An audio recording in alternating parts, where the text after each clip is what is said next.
In the serene mountains of Montana, nestled within the quiet town of Whispering Pines, lies the century-old farm of Rose Miller, a 93-year-old woman whose life is about to become the center of an extraordinary conflict.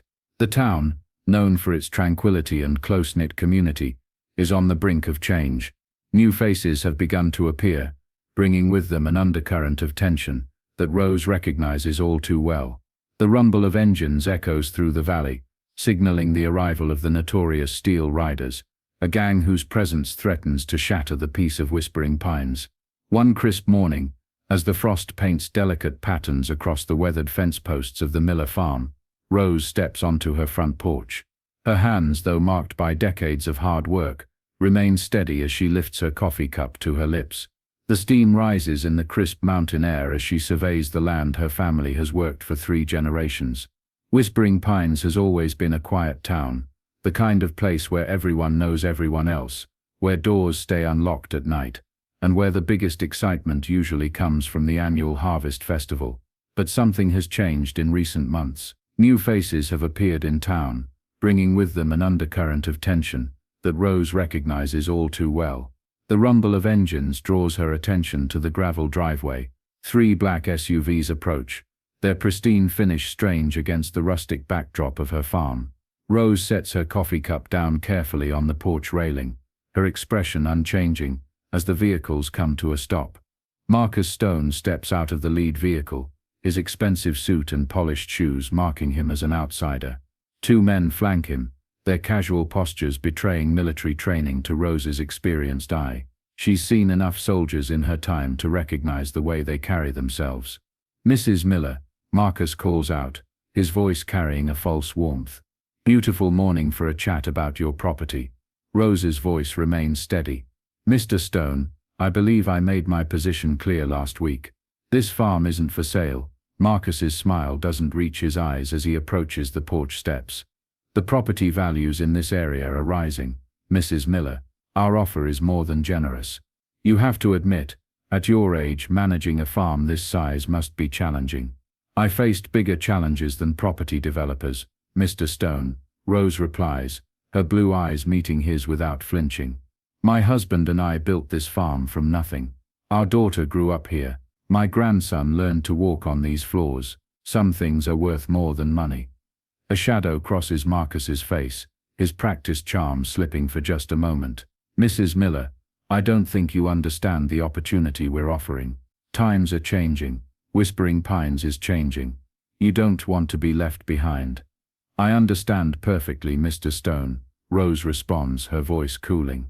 "I understand that legitimate businessmen don't need 3 carloads of muscle to make a real estate offer. I understand that your kind of change isn't what this town needs." Marcus steps closer, 1 foot on the bottom porch step.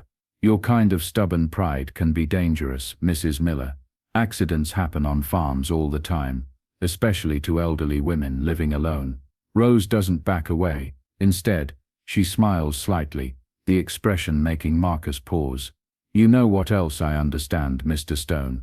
I understand that you and your Steel Riders think you can bully an old woman off her land. But you've made 2 serious mistakes. Is that right, Marcus?" His amusement carries an edge of menace. "And what mistakes would those be?"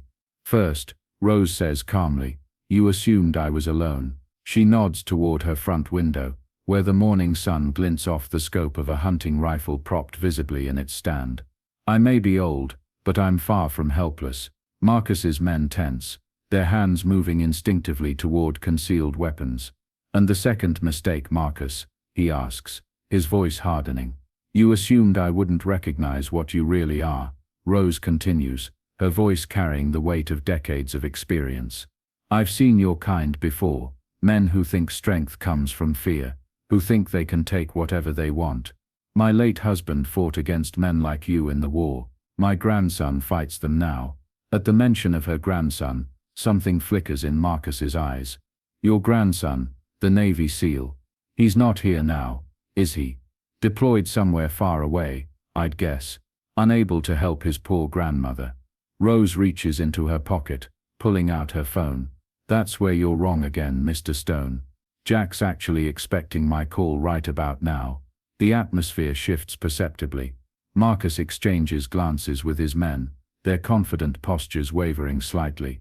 "This is your final warning, Mrs. Miller," Marcus growls. "Take our offer. Things are going to change around here one way or another. Don't make us do this the hard way." Rose's fingers hover over her phone's keypad. "No, Mr. Stone, this is your final warning. Leave my property now, while you still can.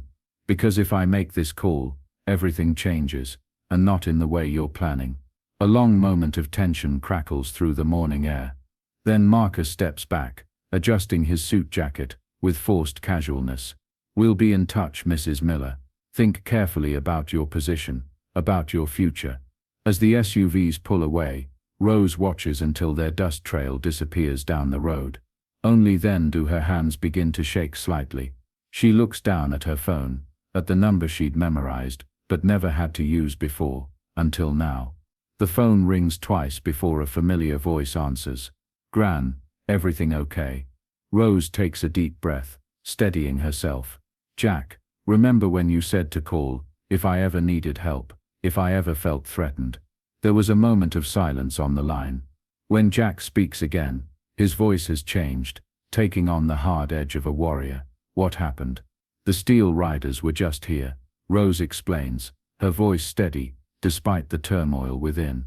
"Their leader, Marcus Stone, made it clear they won't take no for an answer."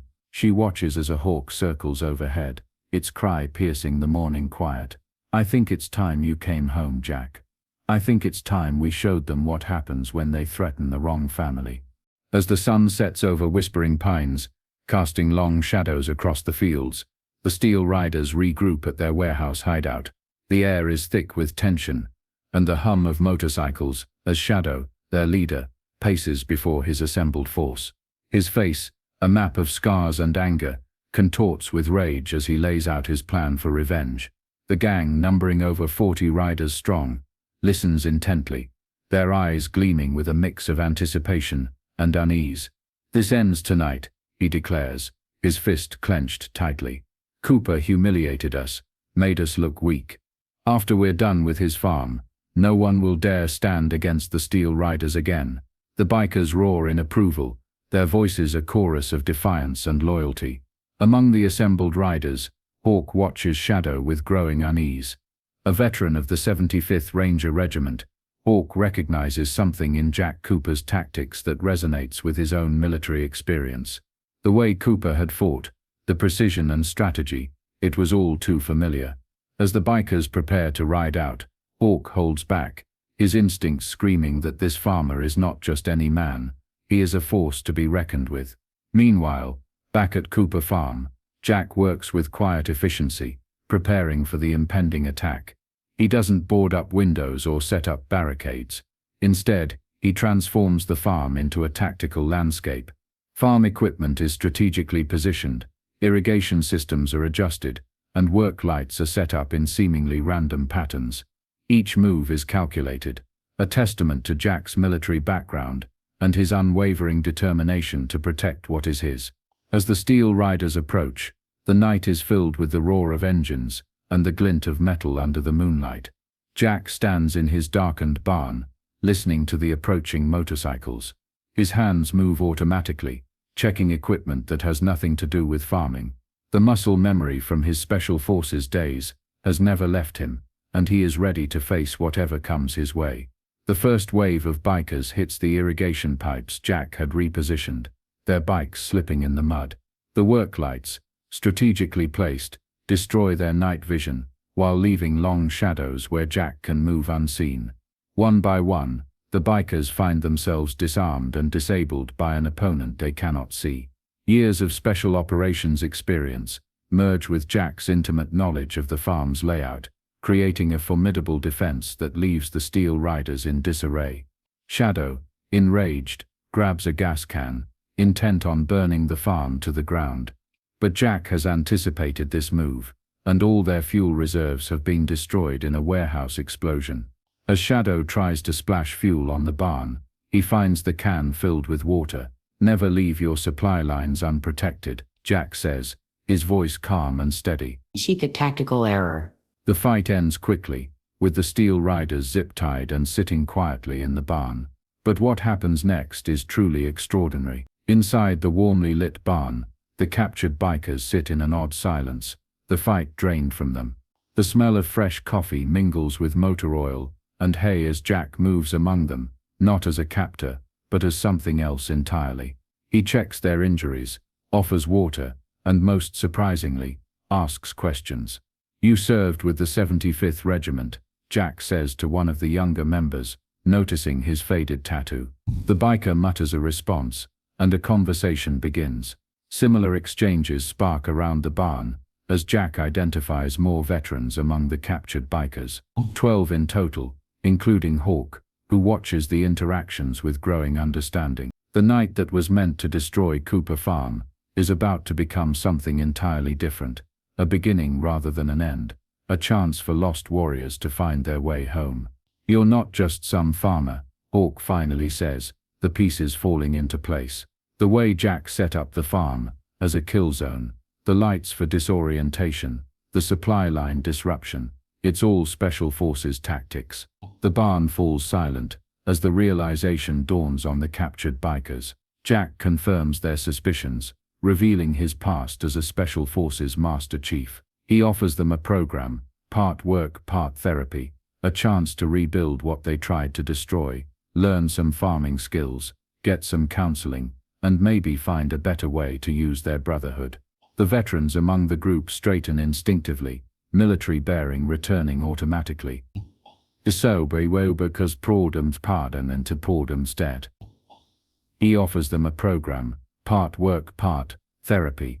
Eleanor chooses that moment to enter the barn, ignoring Jack's exasperated look. She carries a large basket, covered with a checkered cloth. "Well, if you boys are done trying to burn down my friend's farm, I brought coffee and sandwiches," she says, her voice firm and nurturing.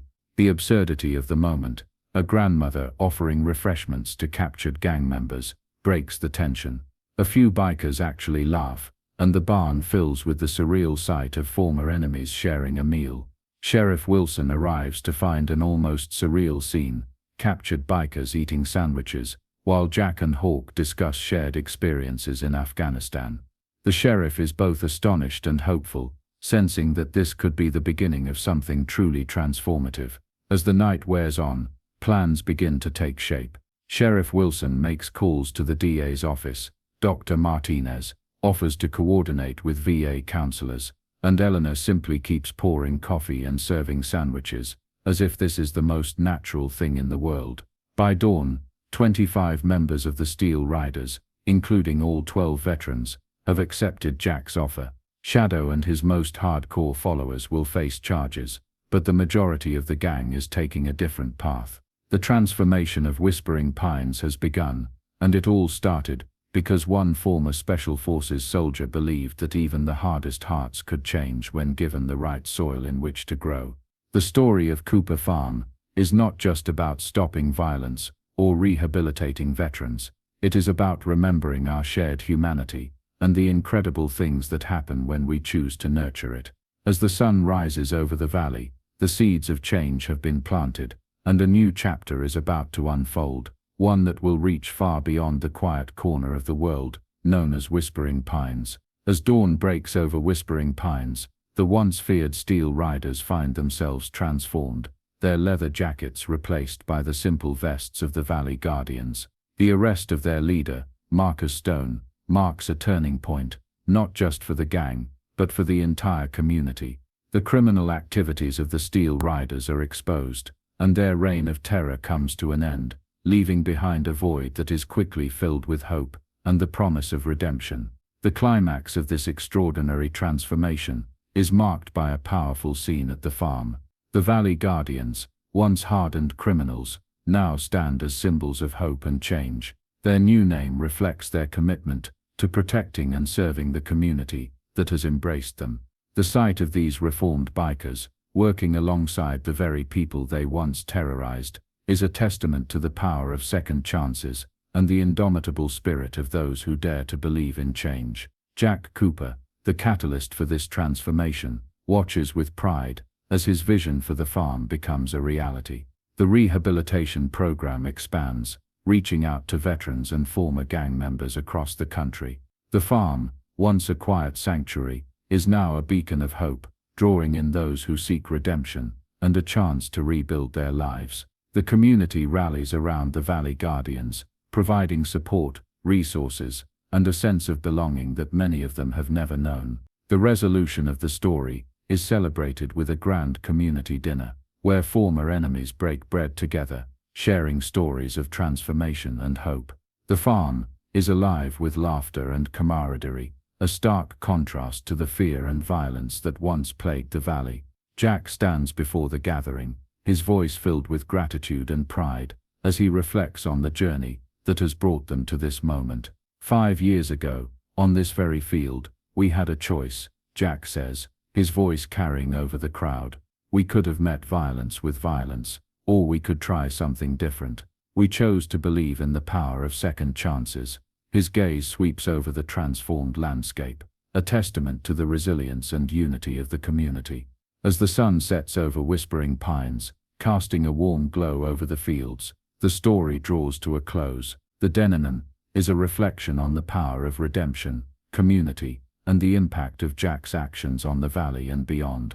The Valley Guardians aren't just a rehabilitation program anymore. They are a movement, a beacon of hope for others lost in darkness. The quiet fields of Whispering Pines, once a battleground, are now a sanctuary of peace and transformation. The story of Cooper Farm is not just about stopping violence or rehabilitating veterans. It is about the power of belief, the strength of community, and the incredible things that happen when we choose to nurture our shared humanity. The final scenes show the community united, with the farm serving as a symbol of hope and transformation, inspiring others to believe in the power of second chances and the strength of community. As the stars begin to twinkle in the night sky, the valley settles into a peaceful slumber, a testament to the enduring spirit of those who dared to believe in change. If you enjoyed this heartfelt story, don't forget to like the video and subscribe to the channel for more amazing tales. Your support keeps us going.